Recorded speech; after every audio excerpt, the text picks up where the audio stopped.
Direct selling industry का future क्या है, इस बिजनेस की सच्चाई क्या है, लोग इस बिजनेस के बारे में बताने से क्यों कतराते हैं, लोग इस बिजनेस में काम करना क्यों नहीं चाहते हैं, क्यों डायरेक्ट सेलिंग बिजनेस में इतनी नेगेटिविटी है, क्या है इसकी वजह। डायरेक्ट सेलिंग बिजनेस आने वाले वक्त का सबसे बड़ा बिजनेस है। क्यों?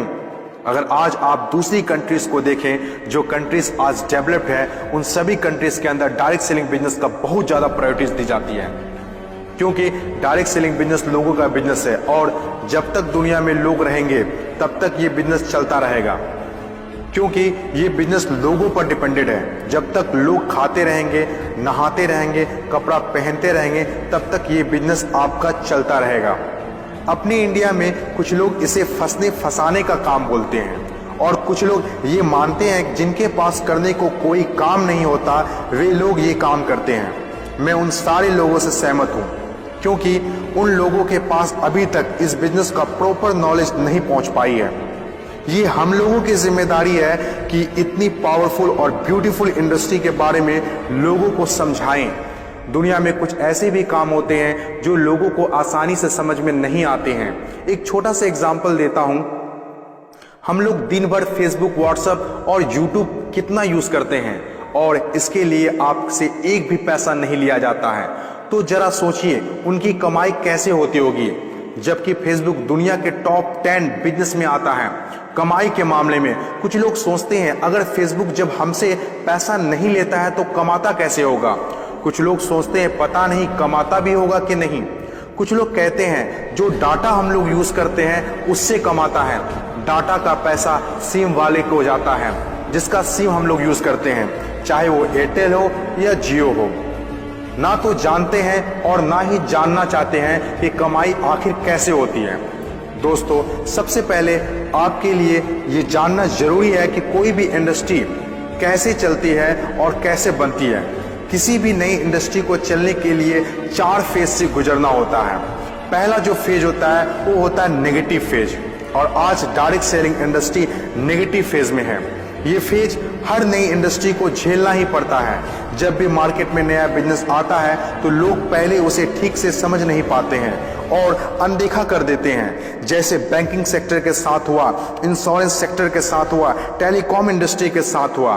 पहले ना तो लोग बैंक में पैसा जमा करते थे और ना ही इंश्योरेंस लेते थे, क्योंकि इंडस्ट्री नई थी, लोग डरते थे, किसी पर भरोसा नहीं था। लेकिन आज देखिए, यही इंडस्ट्री है जिसके बिना किसी राज्यों की कल्पना करना असंभव है। जब नई नई प्लास्टिक इंडस्ट्री स्टार्ट हुआ तो 95% लोगों ने इनकार कर दिया, ये कहकर कि यह पॉसिबल नहीं है। लेकिन उस वक्त भी 5% लोगों को विश्वास था और आज वही 5% लोग दुनिया में आगे हैं। आज हर चीज प्लास्टिक का है, जग हो या बाल्टी, कुर्सी हो या टेबल, खिलौना हो या फ्रेम, यहाँ तक कि डोर भी अब प्लास्टिक के हैं, जो आज से 20 साल पहले किसी ने सोचा भी नहीं था। आज direct selling business negative phase में है, इसीलिए इतनी सारी नेगेटिविटी है। और जब ये पॉजिटिव फेज की तरफ बढ़ता जा रहा है, नेगेटिव फेज में होने के बावजूद भी इस इंडस्ट्री ने कई लोगों की जिंदगियां बदल दी। दूसरा जो किसी भी इंडस्ट्री को फेस करना होता है वो दूसरा फेज होता है पॉजिटिव फेज। ये वो टाइम होता है जब लोगों का इंडस्ट्री के ऊपर ट्रस्ट बढ़ने लगता है, क्योंकि वे आसपास में रिजल्ट देख रहे होते हैं। और जो लोग उस वक्त डायरेक्ट सेलिंग बिजनेस में दिलचस्पी नहीं दिखा रहे होते हैं, अनदेखा कर रहे होते हैं, वे रिजल्ट देखने के बाद दिलचस्पी लेने लगते हैं और आपका काफिला और बढ़ने लगता है, रिजल्ट और बढ़ने लगता है, दिलचस्पी और भी लोगों में बढ़ने लगती है, जैसे बैंकिंग इंडस्ट्री और इंश्योरेंस इंडस्ट्री के साथ हुआ था। बैंकिंग इंडस्ट्री का वैल्यू तब पता चला होगा लोगों को जब किसी का पैसा घर में सुरक्षित नहीं रहा होगा। इंश्योरेंस के वैल्यू तब लोगों को पता चला होगा जब किसी के एक्सीडेंट होने के बाद उसके घर वाले को पैसा मिला होगा। तीसरी जो किसी भी इंडस्ट्री का फेज होता है वो होता है ग्रोथ फेज। जब एक बार लोगों को इंडस्ट्री पर भरोसा होने लगता है तो उनकी ग्रोथ बहुत तेजी से होने लगती है, क्योंकि ऐसे फेज में लोगों को ज्यादा समझाने की जरूरत नहीं होती है।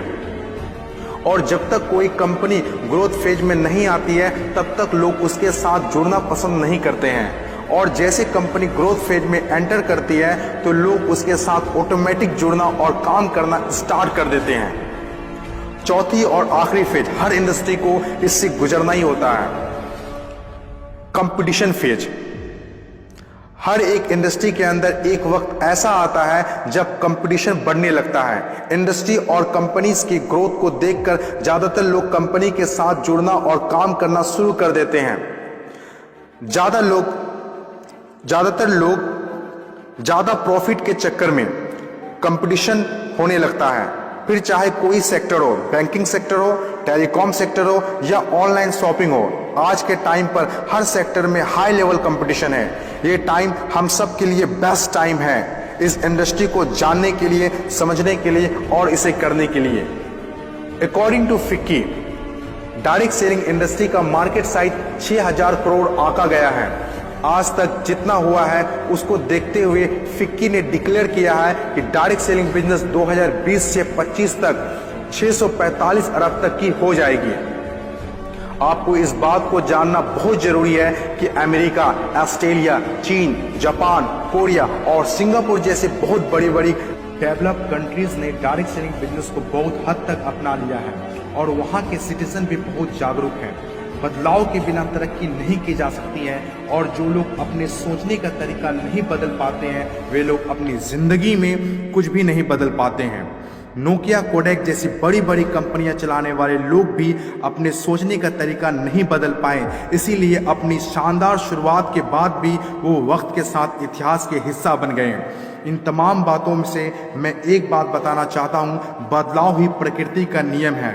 बदलना तो तय है, जो वक्त से पहले बदल गया उनकी जिंदगी बदल गई और जिसे वक्त ने बदल दिया उनकी भी जिंदगी बदल गई। फर्क साफ है, अगर वक्त के साथ बदल गए तो ठीक, वरना वक्त ने बदला तो बहुत तकलीफ होगी।